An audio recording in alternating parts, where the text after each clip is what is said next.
Well, we are in a series called If at First You Don't Succeed, and we kicked this off last week talking about this idea of when we don't succeed, what do we often do?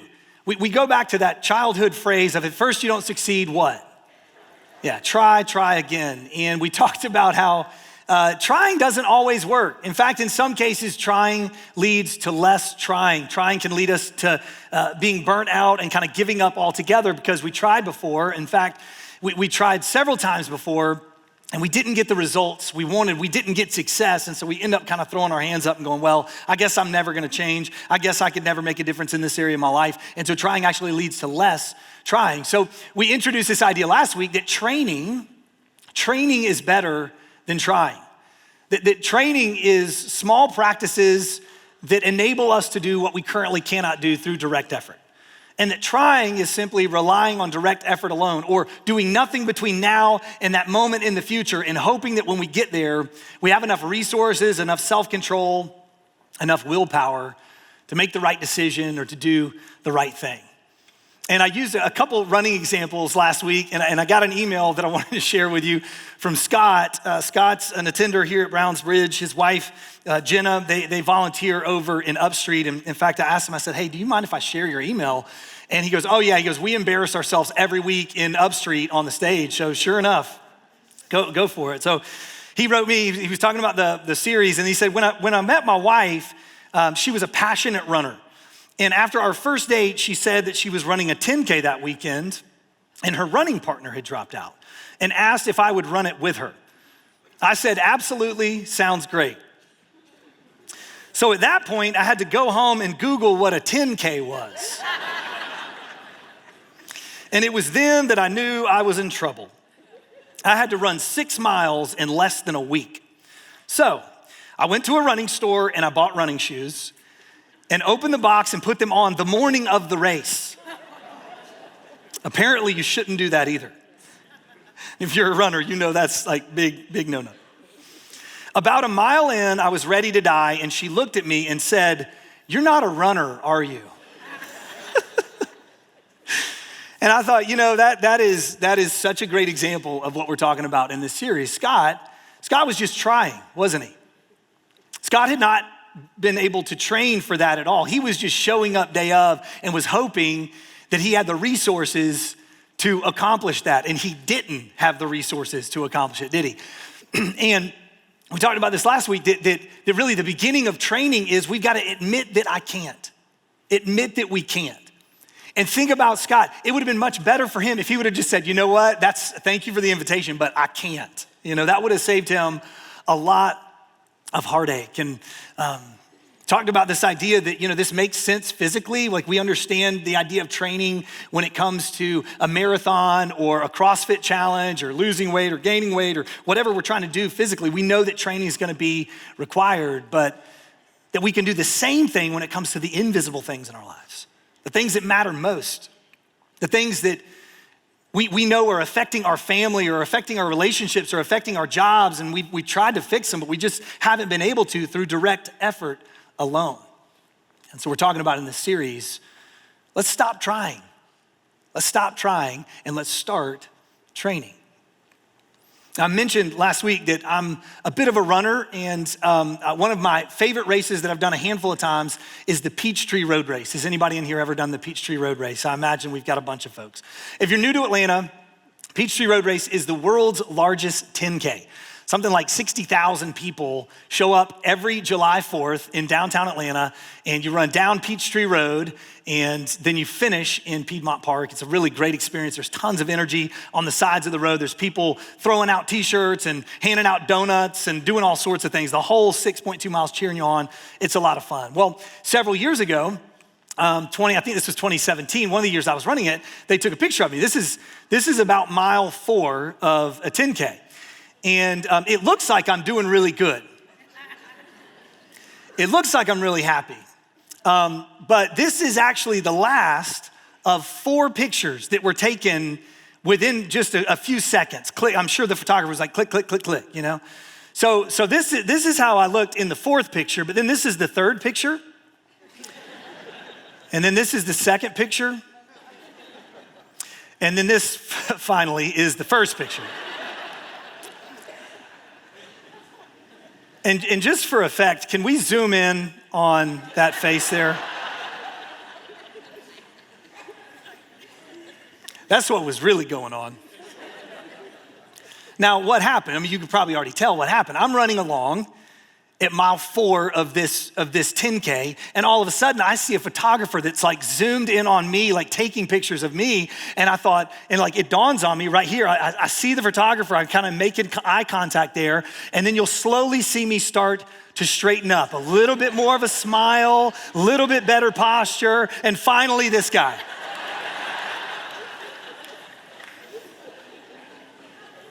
I'm even giving the thumbs up, like, isn't this wonderful? Now, if you're not a runner, this is not gonna be a surprise to you, but this is not how you're supposed to look at mile 4 of a 10K. Okay, like now if you're just walking it or just doing it for fun, that's one thing. But if you're actually running it, and you're competing and you're trying to lower your time and improve your personal best, this is not what you're supposed to look like in a 10K. This is what you're supposed to look like at mile 4 of a 10K. But again, for me, somebody was watching. Of course, there was tons of people watching, but all of a sudden it's like when that photographer had the lens focused in on me, it's like, I didn't want to look weak. I didn't want to look tired. I didn't want to look like I was on the verge of collapse, all of which were true, by the way. I wanted to look like this guy.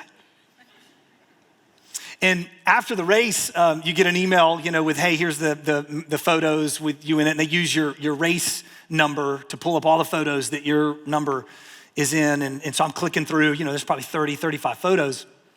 And I get to this series and I'm clicking through them and it's like, oh my goodness. And then I go back through them and I click through them again and I was like, wait a second. I caught myself red-handed faking it. I'm like, I am faking it. This is so embarrassing. Like, I can't believe I would do this. And in that moment, I was embarrassed at what I was seeing in these pictures. But then gradually it kind of dawned on me. I said, you know what? I ended up being thankful for this because these pictures, they're actually a great example of what we all do in life. We all are tempted to fake it at some point, aren't we? I mean, it may play out in the form of exaggeration. We make things seem a little bit better than they actually are. It could be in the form of covering up weakness or some sort of struggle in our lives. You might be already thinking about ways this may play out in your life, but one of the easiest ways that all of us is guilty of is when someone asks you how you're doing, what do you say? No, y'all can say that. When someone asks you how you're doing, what do you say? Yeah, fine, good, great. That's your answer 100% of the time. Now, let me ask you another question. Is your life always fine, good, and great? No, it's not, right? So there are times where all of us answer, oh yeah, I'm doing fine. No, I'm doing good, yeah. Too blessed to stress, my friend, doing awesome. Meanwhile, everything's falling apart over here and it's, oh no, we're great, If you enjoy fishing, if you're a fisherman in here, you have certainly been guilty of this. All fishermen, you tell the story and it's like the fish starts out this big and then it gets this big and this big and this big. I went fly fishing for the first time about 1.5 years ago and finally caught a trout and I was so excited. It was not very big, okay? It was like this big, okay? And they were like, hey, hold it up for the picture. And so I took the fish. I didn't want the fish to slip out of my hands. So I'm holding it like real close here, like smiling, like I'm so happy, woo, And the guy took a couple pictures. He was like, oh, no. You need to hold the fish out. Some of you already know this. Some of you are fishermen in here and you're like, oh man, what a rookie mistake, hold it here. It's like you got to hold it. So turns out when you do this, basically he put the camera like right up on the fish, like this close and took the picture. It looked like I was holding a shark. And I was like, okay, I see what you did there. And of course, those pictures were much more fun to send to our friends. Like, hey man, I'm crushing it over here fishing, look at how big this fish is. This plays out in a bunch of different ways. this temptation to fake it. Social media is probably the number one place, okay? I'm not gonna ask for a show of hands of who in here has either faked it a little bit on social media or seen someone fake it. I know every hand would go up because you know the people and you know what's going on in their lives and you know maybe behind the scenes a little bit, and yet they're posting, hey, hashtag best life ever, okay? Best self, I'm finding my best self here. In fact, that phrase I think is causes a lot of us to fake it. We feel like we're supposed to be living our best life. We feel like we're supposed to be experiencing our best self, and anything short of that, we're just kind of disappointed in. We think other people would be disappointed in, so we're just tempted to fake it. My wife and I joined this gym about a year and a half ago called HotWorks. Has anybody heard of it? It's where you work out inside a sauna. That sounds like cruel and unusual punishment, doesn't it? And yet people sign up to do this. We signed up to do this. And so you get into the sauna and there's a TV in there with instructors, a video of the instructors playing, which I think that's kind of funny. That should be an indication that the trainers won't even go into the saunas. So I'm in there one time and I'm doing this power bike. And, it's where you bike and you push at the same time, and it's 130 degrees, right? So you can just guess how I was doing in that moment. And the instructors, they not only instruct, they also try to what? They try to motivate, don't they? If you've ever been in a class like this, it's not like they're just telling you what to do, which would be nice because it's like in that moment, I don't need any motivation. I'm already in here. I just need to do what the workout says to do, and then I'll move on to the happier things in life. But they try to bring in that motivation. And so this lady's like, hey, why did you come into the sauna today? Find your purpose. Find your you. Who's your best self? Find your best self. And she starts doing this, I start getting irritated, right? She's like, who's your best self? And I'm like, I just start getting more and more upset because she's like trying to motivate me in this thing. That phrase, best self, that phrase, live in your best life. Again, it tempts all of us at some point to just exaggerate a little bit, make things look a little bit better, cover up a little bit of the struggles that are going on in our lives. And we get tempted to fake it.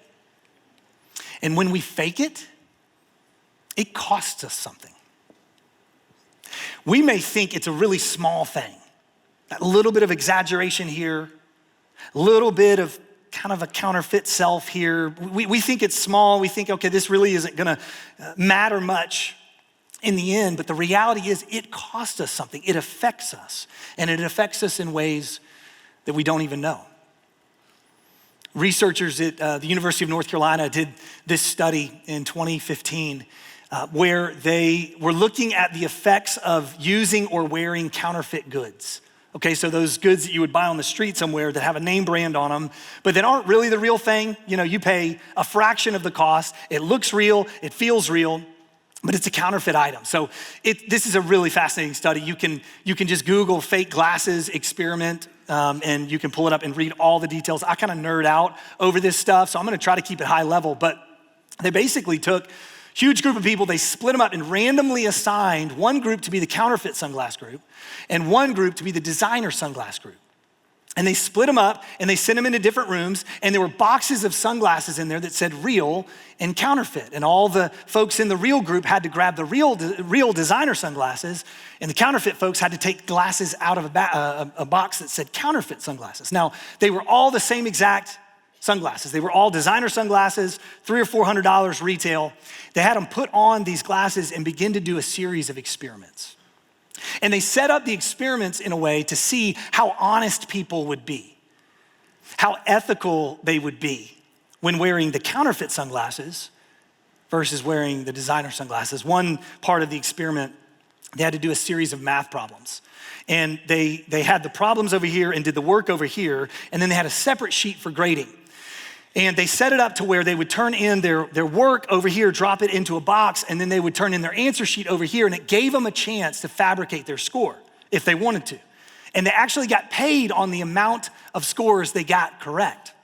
And so it set up this opportunity for them to cheat just a little bit, to lie just a little bit. And what they found was 30%, the designer group, 30% of the folks fabricated their scores, exaggerated their scores a little bit, okay? That's just the idea that, okay, if given the opportunity to cheat or steal, sure, some people are going to do that. Some people are gonna take advantage of it. In the counterfeit group though, 71% of the people inflated their scores when they turned it in. Just simply by being told, hey, you're wearing a pair of counterfeit sunglasses. Again, they weren't even counterfeit sunglasses. They were real sunglasses. They were just told, hey, these are fake, these are phony. And so what do you and I, what should we take away from this study? Well, husbands, you shouldn't have bought your wives that fake Louis Vuitton purse. That fake Kate Spade that you thought was a killer gift and she'll never know the difference. It's real. Nope. You're gonna turn your wife into a burglar or something. No, just kidding. No, what we see in the study is that a little fake can cost us a lot. Just a little fake, just a little counterfeit self can cost us a lot. And without us even knowing, we're not even aware of how it's affecting us or the other areas of life it may be affecting us. And so today, as we continue in this series on success and the things in life that are important to you and I, it could be the thing that's costing you and I success or victory in that area that we're struggling in. It could be the thing that's costing us freedom in that area that we're struggling in. But at a minimum, it's gonna cost us something. And the only cure for our tendency to fake it is other people. You and I can't solve our propensity to fake it, our temptation to fake it on our own. And when it comes to training, you can't train alone. You can try, but it's much more effective when you've got other people in it with you. It doesn't matter if it's going to the gym, if it's training for a race. If you've got somebody else that you're talking to about that, connecting to around that, you're gonna be much more likely to stick with the program and continue to train. You know this, that it takes two, right? It takes two to what? It takes two to make a thing go right. If you're in your 40s, MC Rob Bass and DJ Easy Rock, they told us it takes two to make a thing go right. If you're a little bit older, it might've been Marvin Gaye and Kim Weston saying, it takes two, baby. It takes two to make a dream come true. There's wisdom in this. What's interesting is they were not the first to say this. Thousands of years before artists were singing about this, an ancient king of Israel was talking about this idea, Solomon.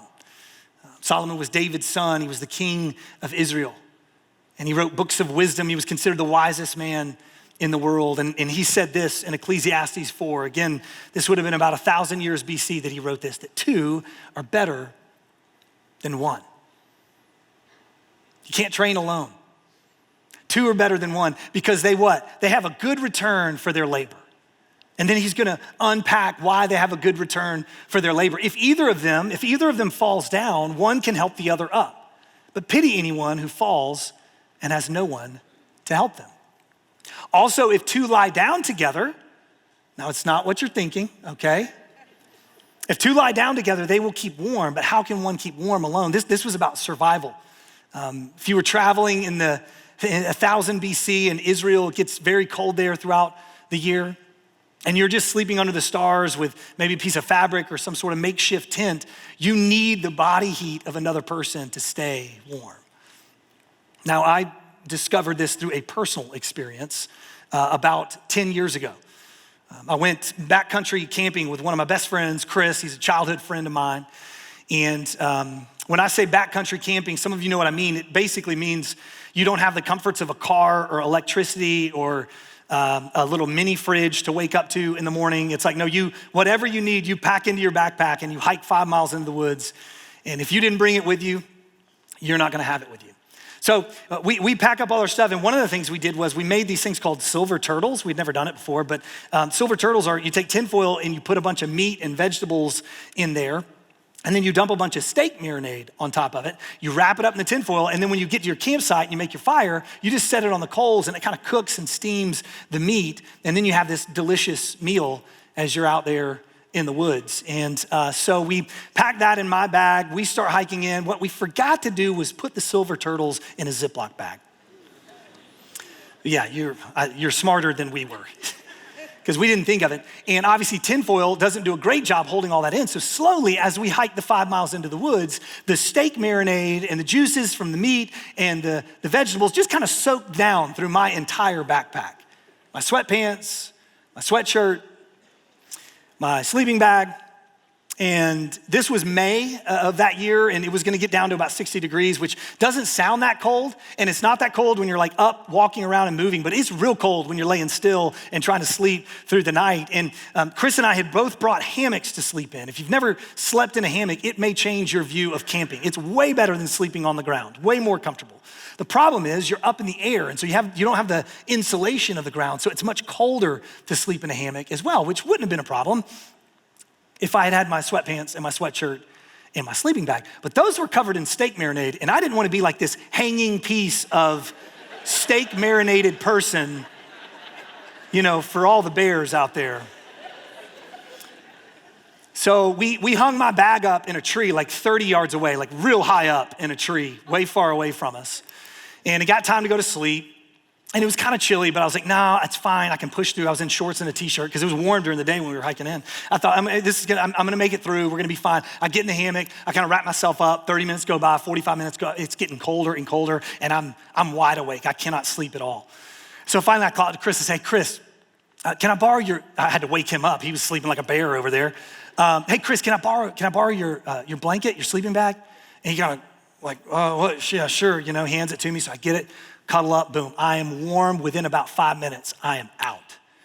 And about the same time that I fall asleep, he calls out and wakes me up, says, hey man, I'm sorry, I gotta have my blanket back.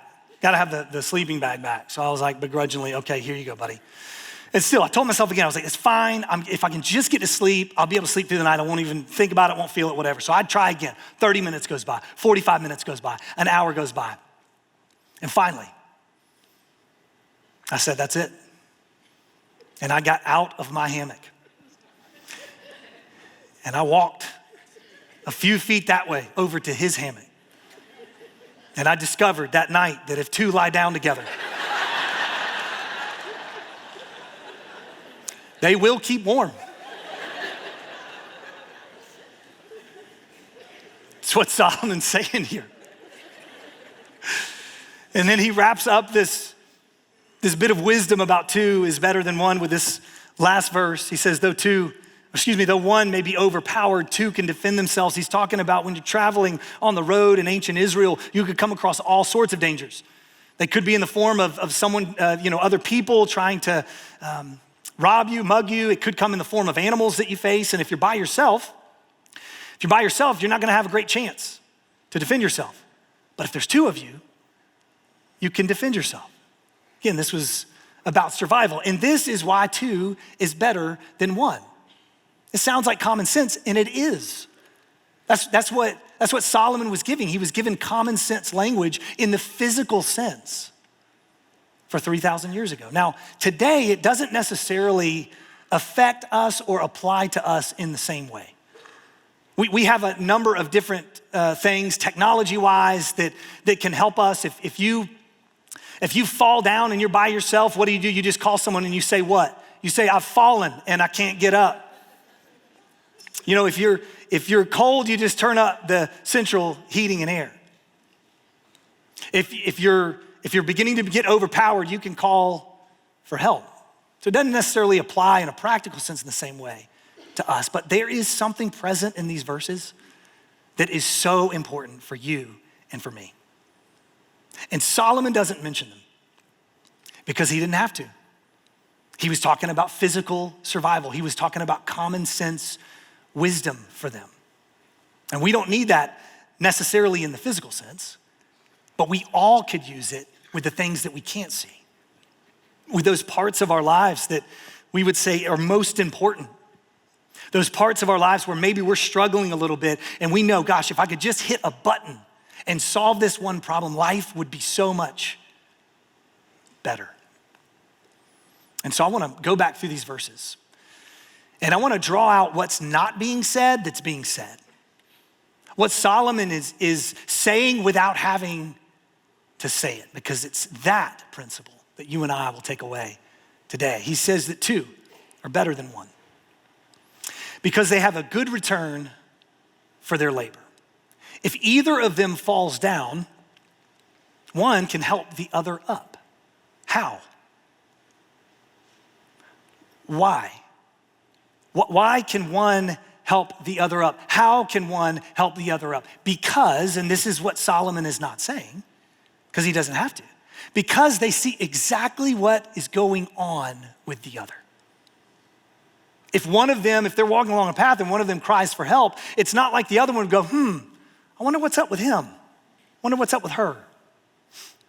No, there's no question. It's right there in front of them. If they're walking together on the path and he sees someone fall down the side of the cliff or sees their foot get stuck in a rock, they would know exactly what was going on. Solomon continues. He says also, if two lie down together, they will keep warm. But how can one keep warm alone? Again, they would know exactly what the other is experiencing. Both of them are experiencing the cold weather. And so when one cuddles up to the other or gets in the hammock with the other, they would know exactly what's going on. They would know exactly why that person did that. It's because they're both experiencing the cold. They both know what the other is going through. And then lastly, though one may be overpowered, two can defend themselves. Because again, if someone were to cry for help, I need help over here, they wouldn't be sitting there going, well, I don't really know how to help you. No, they would know exactly how to help them. Because there's a lion right in front of you. Or because there's a band of thieves right there and they're about to attack you. It's like, we're in this together. I see what's going on in your life. In Solomon's examples here, there was no hiding. There was no faking. There was no answering, no, I'm fine. And so what's being said that's not being said by Solomon is that two are better than one. Two are better than one as long as no one is faking it. Two are better than one. You need people in your life. I need people in my life. And two are better than one. It will benefit you. It will benefit me. There will be a good return as long as you're being real. As long as you and I are resisting the urge, the temptation that all of us have to fake it. But as soon as you start faking, as soon as you start covering up a little bit, exaggerating a little bit, as soon as you start not being real, even just a little bit, you will lose the benefit of the others in your life. And you'll lose the benefit that Solomon is talking about in this ancient wisdom. It's not possible. It's not possible as long as you're trying to be this guy right here. And so as we're talking about success, the areas of life where you've tried again, and it hasn't worked, and you're tired of trying, you want another way, a different way. If at first you don't succeed, find someone to be real with. Find someone to tell. Be honest with them. Be candid with them. And when you do this, it opens up the door to their help in your life. It opens up the door to the benefit that Solomon was talking about. Opens up the door for two to truly be better than one. When you're honest about your anger, you're honest about what it's cost you, what it's done in your life, you tell somebody about that, you've just opened the door to begin to get help in that area. You're honest about your greed, your desire for things that you know is unhealthy. When you're honest about your jealousy,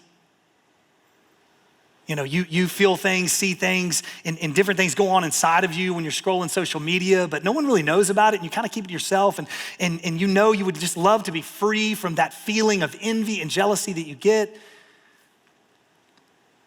When you tell somebody about that, it opens up the door to their help. Your pride, issues of self-control, however that may play out for you, when you tell somebody about it, all of a sudden, they are able to help you. It's as if the two of you are on a path walking together and one of you falls down. You fall down. The other person can help you up because they know exactly what's going on in your life. It's as if you're trying to sleep at night and you're cold, and that person knows exactly what you're going through. They can help keep you warm. It's as if you're on the road and you're about to get overpowered by something. But because someone else knows what's going on, they can come to your defense. And two are better than one in that moment. This principle makes so much sense in the physical, but it is just as powerful. And it is just as true with the things that we cannot see. But only if you resist the urge to fake it. It's like going to the doctor, thinking about this in another way. Imagine going to the doctor and just telling the doctor, I'm fine. Now, a lot of times we go to checkups and we're like, yeah, there's nothing major going on in my life, but imagine that you really did have something going on. You did have something you were concerned about, but you told your doctor, no, I'm fine. What's he gonna do? He's gonna, hey, breathe in, let me hear your heartbeat. Okay, yep, you're good, see you. He's gonna send you on your way. He can't help you if he doesn't know. And then if you were to tell him, hey, I'm hurting, what's the first thing he's gonna ask you? Well, where? Tell me about it. What's the other stuff that's going on? He's gonna try to find the exact nature of what's going on in your life so that he can help. And other people can do this for us.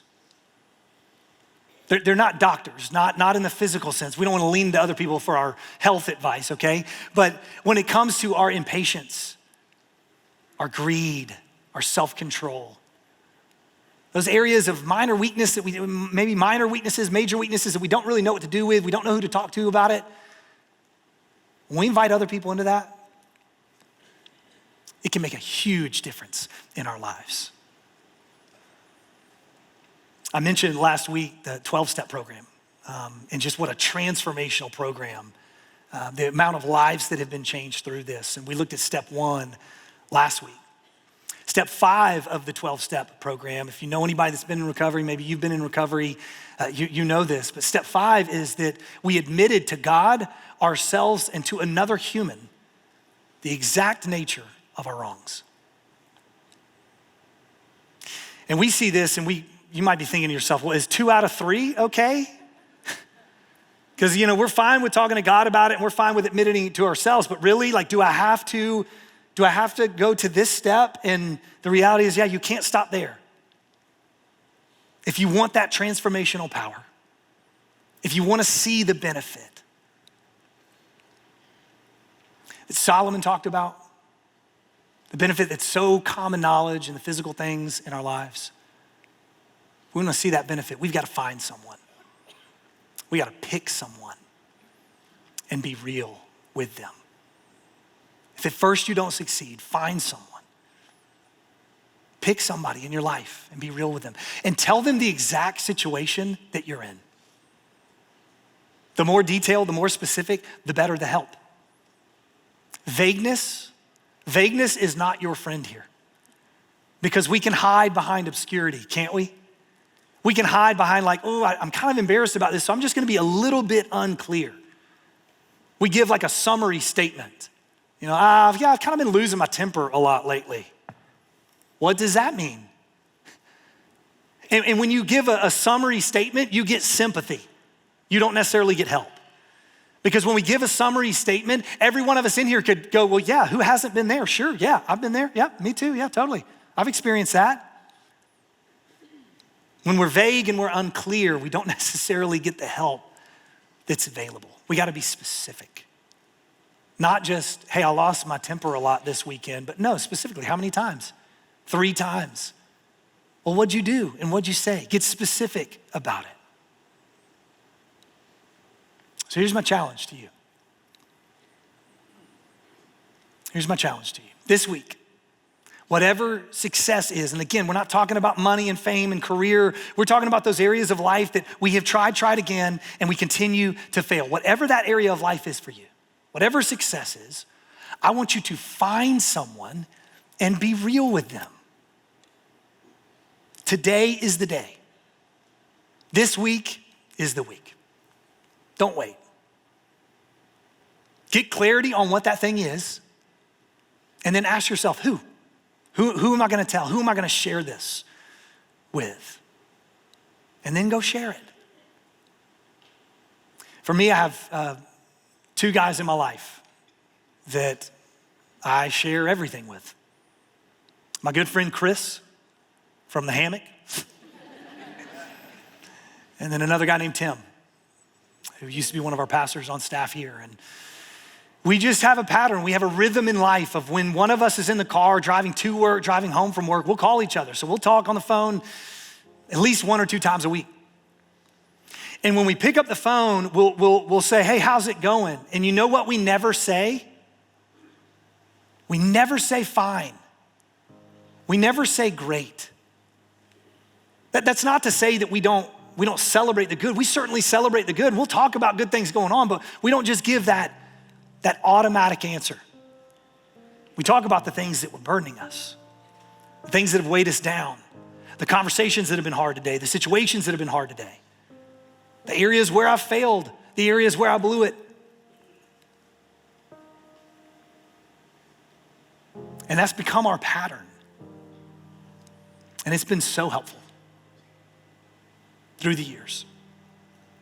In fact, in many ways, I don't think I'd be standing up here if it wasn't for those 2 guys in my life. Now, you may hear that and go, I don't have anybody in my life like that, Adam.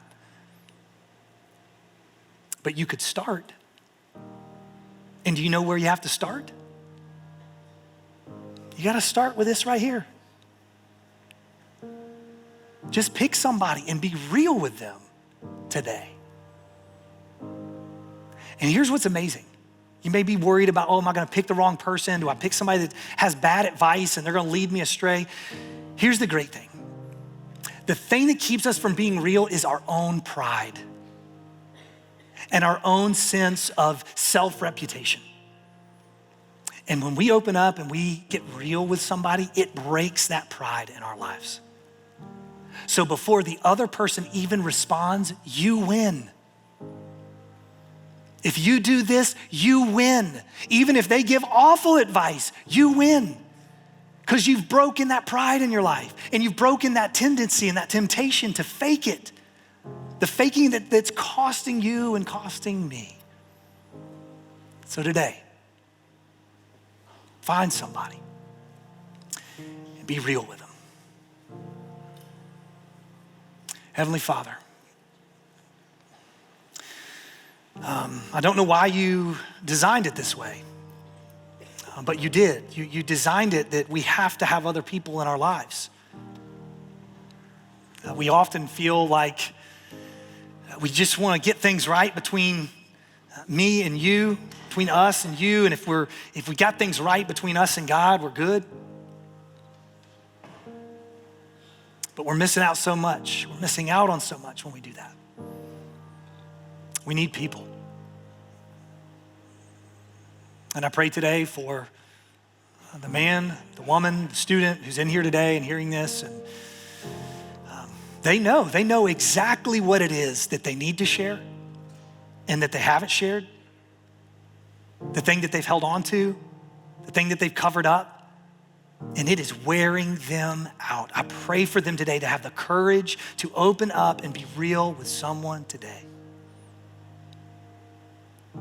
For the others in the room that don't have anything major, maybe even in a spot of thinking, I don't really need this. I pray for them as well, that they would take this step even if it's something small, and be real with someone so they can experience the benefit that two truly are better than one. Help us with this. In Jesus' name, amen.